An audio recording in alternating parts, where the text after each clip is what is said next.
संजय जी देखिए, नरेंद्र मोदी अडानी के नौकर हैं और अडानी के नौकर से हम लोग डरते नहीं। जितना अत्याचार जुल्म करना है करे, कोई दिक्कत नहीं।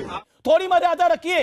तो भैया देखा, एक होता है बेइज्जती करना और एक होता है एक्स्ट्रा टू ए बी बेइज्जती करना, क्योंकि गिरफ्तारी होने के बाद भी ये व्यक्ति डंकापति की लंका लगा रहा है।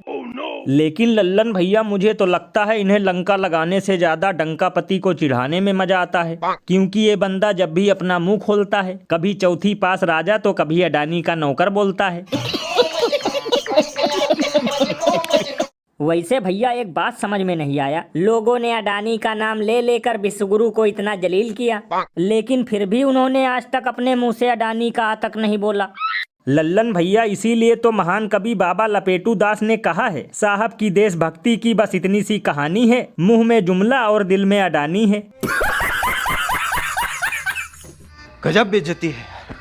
वैसे लल्लन भैया, इसमें गलती खुद संजय सिंह की है, जिसकी वजह से इनको गिरफ्तार होना पड़ा। अगर पहले ही थोड़ा दिमाग लगाते तो आज मोदी जी के साथ बैठकर मशरूम खाते।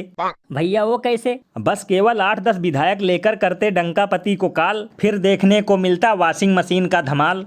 अरे बाप रे, ये तो धोती खोल रहा है। ये बड़ी अच्छी बात कही आपने, क्योंकि कुछ लोग घनघोर बेइज्जती करते हुए ये कह रहे हैं अब बीजेपी वालों को अपना चुनाव चिन्ह बदलकर वॉशिंग मशीन कर लेना चाहिए, क्योंकि कितना भी बड़ा हो भ्रष्टाचारी, पार्टी ज्वाइन करते ही सजा लेते हैं जैसे अलमारी।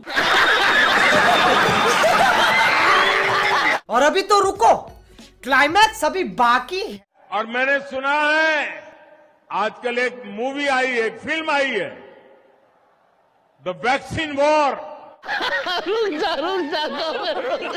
तो भैया विश्वगुरु का नया कारनामा देखा, पहले चैनल को सब्सक्राइब करके घंटी बजाने की अपील कर रहे थे और अब फिल्मों का प्रमोशन कर रहे हैं।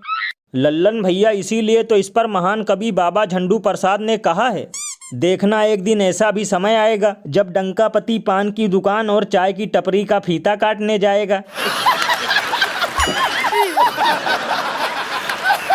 वैसे लल्लन भैया, मेरे हिसाब से अब इस फिल्म को डंकापति के YouTube चैनल पर डाल देना चाहिए, क्योंकि जो भक्त कल तक 1000 रुपए लीटर पेट्रोल और 1000 रुपए किलो आटा खरीदने को थे तैयार, लगता है कंगाली की वजह से वो भी नहीं देखने गए द वैक्सीन वार।